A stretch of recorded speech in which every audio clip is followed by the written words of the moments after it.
नमस्कार किसान भाइयों। जैसा कि हमने आपको पहले भी बताया है, अरहर की जो हमने फसल लगाई थी एक ट्रायल के लिए टीसीबीटी पद्धति से यहीं पर हमारे एसएस फार्म पर फार्म 3 में लगाई थी और इसका हमने एक वीडियो भी पहले बनाया था और वो वीडियो भी आपके साथ में शेयर किया था यूट्यूब चैनल के माध्यम से। अभी हम उसकी हार्वेस्टिंग अभी चल रही है। तो ये जो यहाँ पर आपको जो ढेर दिख रहे हैं तुअर के, ये हमने उसमें से हार्वेस्टिंग करके और उसका मतलब कटाई करके यहाँ ले आए हैं और अभी इसको मैनुअली हार्वेस्ट कर रहे हैं कुटाई की पद्धति से, क्योंकि हमारा बहुत कम था, ये केवल ट्रायल के लिए लगाया था घर की दालों के लिए। तो ना ये हम मैनुअल पद्धति से इसको कर रहे हैं। अब हम इसके बारे में थोड़ी सी जानकारी आपको देना चाहेंगे। पहले तो हम आपको हमारी टीम के सदस्य जो है सीनियर सुपरवाइज़र किशोर जी से मिलवाते हैं। ये नमस्कार साथियों, जय जवान जय किसान। अभी आप एसएस फार्म पुनासा और हमारे सर जी के साथ में अरहर के बारे में जानकारी लेना चाह रहे हैं। हाँ, ये कब लगाई थी किशोर अपन ने?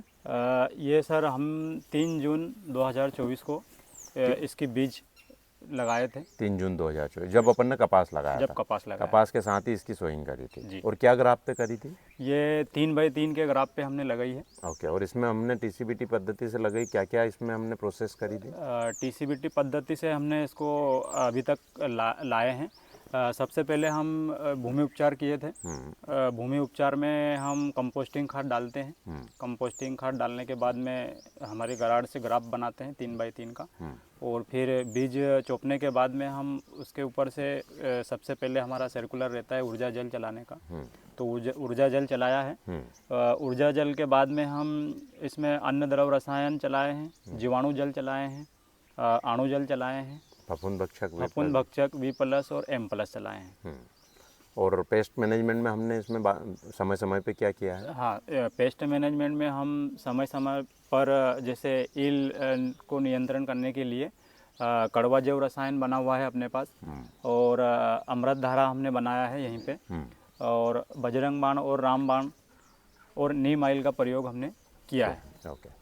और हमने इसके साथ ही इसमें कुछ बीच बीच में वो प्रूनिंग भी करी थी। हाँ, हम इसकी 3 जनरेशन 3 बार हमने 3G कटिंग कर चुके 3G कटिंग कर चुके 1G 2G और 3G। जी, हम लगभग पहली कटिंग इसकी हम 25 से 30 दिन में करी थी, और दूसरी कटिंग 20 से 25 दिन में करी थी, और चौथी कटिंग हम 20 से 24 दिन में करी थी। तो मैं किसान भाइयों को बता दूं कि कटिंग क्या होती है। यह एक्चुअली क्या, जब इसका अरहर का पौधा बढ़ता है तो जब वो 1.5-2 फीट का हो जाता है तब हम उसके ऊपर से एक डीरी तोड़ देते हैं ताकि उसमें ज़्यादा से ज़्यादा शाखाएं आ सके।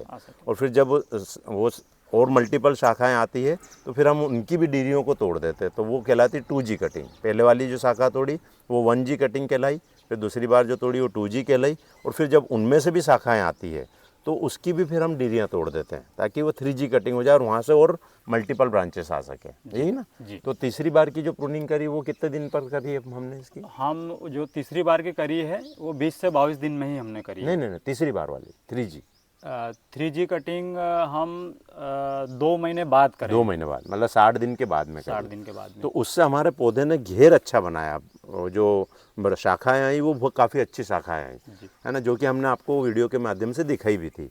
और जितनी शाखाएं आएगी उनके टॉप के ऊपर उनके फूल भी आएंगे और वहाँ पे फलियाँ भी आएगी। अब चूँकि हमारे साथ में एक हमारा गलती ये हो गई कि हमने इसको जो है 3x3 ग्राफ पर लगा दिया। अब 3x3 ग्राफ पे लगाने से क्या हुआ, पौधे ने घेर तो अच्छा कर लिया, उसने शाखाएं तो अच्छी दे दी, लेकिन उसको धूप का कंपटीशन हो गया और वो पौधे आपस में ऐसे मिक्स हो गए। अगर हमारा ये ग्राफ दूरी पर होता किशोर जी सर, तो हमारी पैदावार और बढ़ती सर, है ना, क्योंकि उसमें से कुछ फूल जिसको धूप नहीं मिल पाई उनके पत्ते भी झड़ गए, उसके फूल भी झड़ गए। तो वो कहीं ना कहीं पैदावार हमारी उससे इम्पैक्ट हुई है, हम इस चीज़ को मानते हैं और इस गलती को अपन अगले साल सुधार भी लेंगे जी, है ना। अगली बार से अपना ग्राफ जो है और दूर करेंगे, ग्राफ बढ़ाना है ना। लोग तो इसको और कम नज़दीक लगाते हैं, अपन ने तो फिर भी 3x3 पे लगाया था जी, है ना। लेकिन हमको लग रहा है कि ये कहीं भी 5x5 पे या 6x5 पे या 7x5 पे लगना चाहिए, तब जाकर के इसको प्रॉपर धूप मिलेगी और प्रॉपर न्यूट्रिशन मिलेगा, है ना। और क्योंकि धूप नहीं मिलेगी तो पत्ते तो अच्छी रहेगी, ब्रांचेस तो अच्छी रहेगी, लेकिन वो जो है वो बाहर कम आएगा। क्यों? क्योंकि जो पत्तियां हैं वो प्रकाश संश्लेषण क्रिया नहीं कर पाती है और पौधे को उतना पोषण नहीं मिल पाता है। तो वो हमने गलती करी, अब आगे वो गलती नहीं करेंगे। अभी हमने इसके अंदर लगभग ये देसी वैरायटी है, यहीं के एक किसान के यहाँ से हम लेकर के आए थे। तो उसमें 3 तरह की बीज थे। एक हमारा जो नाम तो नहीं पता हमको, लेकिन ये जो दिख रहा है आपको, ये लाल दाना है इसका और बैंगनी कलर का इसका फलियों का कलर था। और इसके अंदर एक पौधे में निकली है 500 ग्राम। और साथ में दूसरा वाला जो है ये लगभग चितकबरा था, इसमें ब्लैक एंड वाइट कलर की फलियाँ थी, फली आती है ना, इसमें लगभग 700 ग्राम निकली है ना। और एक ये जो है ये है सफ़ेद, इसकी पूरी फलियाँ सफ़ेद थी, इसमें 320 ग्राम निकली है। अब ये चूँकि आपको बता दें कि इसका सबसे ज़्यादा वज़न क्यों है, उसके पीछे लॉजिक ये है कि ये वाली जो थी ये हमने अंदर से जो कि पौधों के बीच में घिरा हुआ था चारों तरफ से, वो पौधा सिलेक्ट करके निकाला था। और ये पौधा जो ये किनारे का पौधा था, तो किनारे के पौधे में चूँकि धूप ज़्यादा मिली इसलिए उसका उत्पादन ज़्यादा मिला है, और जो अंदर का पौधा था उसके अंदर धूप कम मिली, तो इस वजह से उसका उत्पादन गिरा है। अभी हमने इनकी काउंटिंग भी करी है, तो लगभग 1 ग्राम के अंदर 9 से 10 दाने आ रहे हैं। अभी अपन ने गिना ना इसको? हाँ, अभी अपने तो ये 9 से 10 दाने करीब 1 ग्राम में आ रहे हैं।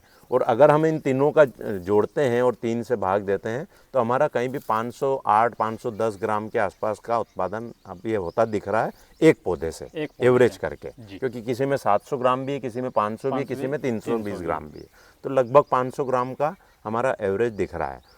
तो अगर हम इसको सही ग्राफ पे किशोर लगाएंगे, अगर हम इसको जो कि आकाश चौरसिया जी इसके एक्सपर्ट है और वो बताते हैं कि इसको 6x5 पे या 7x5 पर लगाना चाहिए, तो अगर हम इसको उस ग्राफ पे बेड बना करके बेड विधि से लगाएंगे तो ये एक दाना जो है कहीं भी 1 किलो का उत्पादन दे सकता है। जी सर, है ना, क्योंकि अभी तो एक हार्वेस्टिंग और होगी, एक हार्वेस्टिंग है ना। अभी उसमें वापस से नए फुटाव आ गए। ये किसान भाइयों आपको हम ये बता दें कि इसमें 2 बार हार्वेस्टिंग ली जा सकती है। अगर हमने एक बार जो जून में पौधा लगाया है तो एक दिसंबर जनवरी में एक बार की हार्वेस्टिंग हो जाती है, जो कि अभी हम कर चुके हैं। और अब एक बार वापस से अभी उसमें फिर से फुटान चालू हो गया है, और वो फुटान की हार्वेस्टिंग कहीं भी अप्रैल मई में फिर से हो जाएगी। अप्रैल मई में हो जाएगी, अप्रैल मई में, है ना, अप्रैल मई में फिर से हो जाएगी। तो उसमें इतना उत्पादन नहीं आएगा, लेकिन कुछ उत्पादन तो आएगा। हो सकता है 100 ग्राम आए, हो सकता है 200 ग्राम आए, अभी हमको नहीं पता। जब हम आपको जब वो निकलेगा तब और इसके बारे में जानकारी देंगे कि कितना हमको एग्जैक्टली आया। तो आज की तारीख में अगर उसमें 100-200 ग्राम भी उत्पादन आता है तो लगभग 500 ग्राम ये और 100-200 ग्राम वो, तो करीब 700 ग्राम का उत्पादन तो हमको एक पौधे से अभी की कंडीशन में, है ना। अगर हम इसको प्रॉपर ग्राफ पे प्लान करेंगे तो हो सकता है कि ये 1 किलो या 1.25 किलो भी जाए, 1 किलो से ऊपर, है ना, 1 किलो से ऊपर जाए। और 1 ग्राम में अगर ये 9 से 10 दाने बैठ रहे हैं तो 1 किलो के अंदर नीनी करते भी 10,000 दाने बैठेंगे। तो मेरा जैसा किशोर तुम भी बोलते हो कि सर खेती में क्या रखा है ना, तो जहाँ पर एक दाने से साल भर के अंदर 10,000 दाने बनते हो, है ना, वो धंधा जो है वो घाटे का धंधा कैसे हो सकता है? नहीं हो सकता सर, संभव ही नहीं। कोई सी ऐसी फैक्ट्री नहीं है जहाँ पर एक का 10,000 होता हो। किसी भी फैक्ट्री के अंदर एक का 1.25 होगा, एक का 1.5 होएगा, है ना। लेकिन यहाँ पर ये खेती एकमात्र ऐसी फैक्ट्री है या एकमात्र साधन है जहाँ पर एक का 100, एक का 1000, एक का 10,000 तक भी हो रहा है। लेकिन समस्या कहाँ पर आ रही है?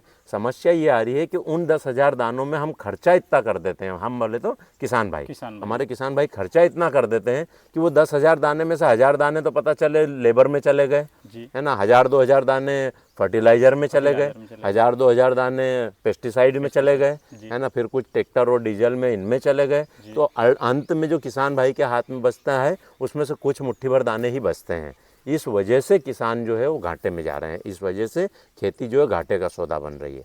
अगर हमारा ये खर्चे बच जाए, जैसे अभी हमने टीसीबीटी पद्धति से करा, और टीसीबीटी पद्धति में हमारे गुरुजी श्री ताराचंद बेलजी सर ने बताया हुआ है कि अभी आपको शुरू के 2 साल 3 साल ही ये सब इनपुट इतने सारे डालने पड़ेंगे, उसके बाद आपकी क्वांटिटी कम हो जाएगी, है ना। और फिर एक टाइम पे बाद 3 साल बाद 4 साल बाद जा करके तो पूरी तरह से जीरो हो जाएगा, है ना। तो अगर हमारी लागत पूरी बच जाए किशोर, जी है ना। और ये पद्धति या ये फसल ऐसी पद्धति कि एक बार लगाओ और 4-5 साल तक चलेगी। जी ये पेरिनियल क्रॉप के उसमें श्रेणी में आती है।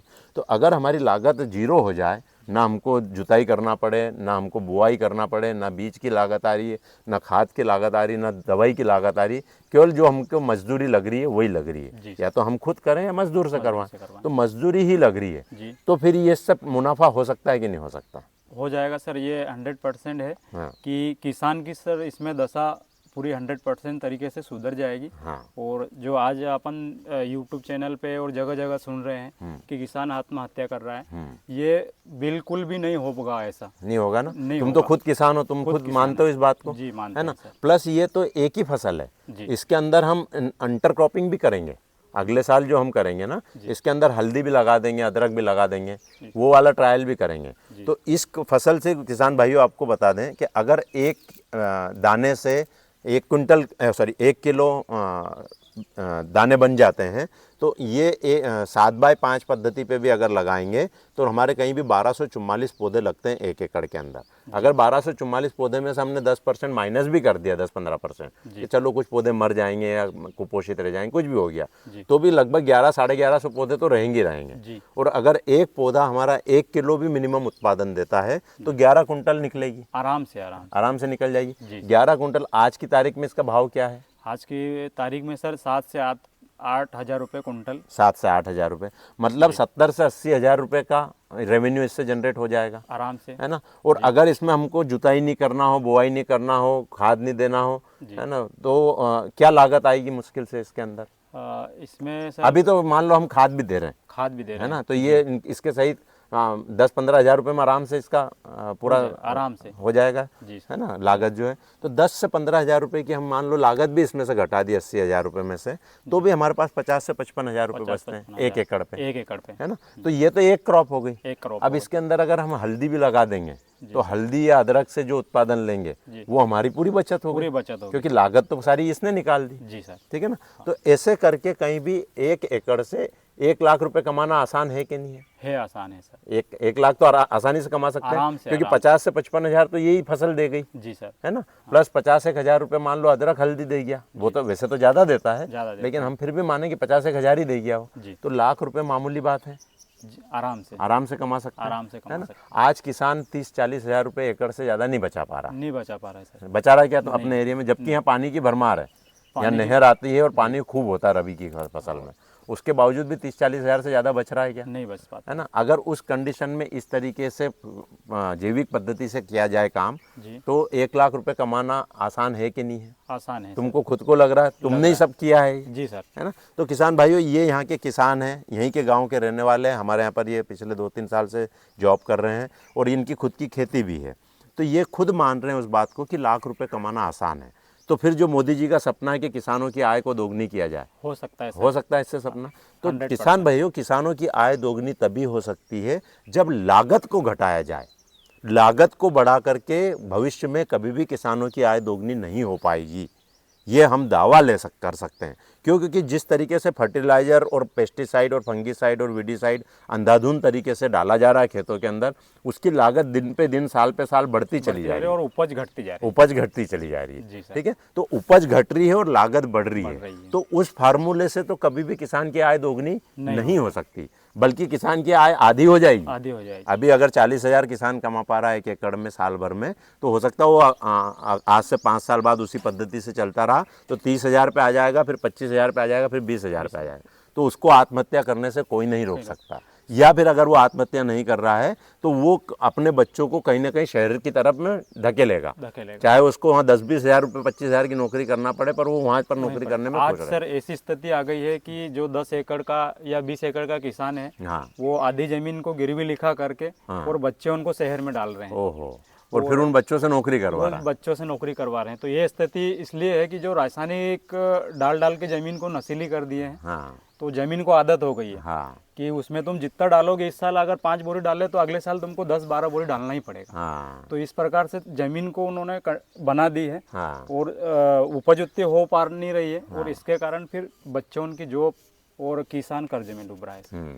तो हम यही उम्मीद करते हैं और इसी प्रयास में हम लोग लगे हैं, SS organic, SS farm, SS group जो है कि कैसे भी करके हम किसानों की भी आय बढ़े। और फिर ये इसमें जहर कुछ भी नहीं है, ना रासायनिक खाद है ना रासायनिक दवाई है, तो हम ये कह सकते हैं कि हमारी जो दाल है पूर्णतः जहर मुक्त दाल जहर मुक्त है। है ना। इसके अंदर किसी भी तरीके का कोई जहर नहीं मिलाया गया। तो इस जहर मुक्त अनाज को खा करके हमारा जो मानव सभ्यता है, हमारा जो हिंदुस्तान है, वो भी हेल्दी बनेगा। बनेगा कि नहीं बनेगा? जी सर। क्योंकि अगर हमारे खेत की इम्यूनिटी सुधर रही है तो हमारे सब इंसानों की भी इम्यूनिटी सुधरेगी।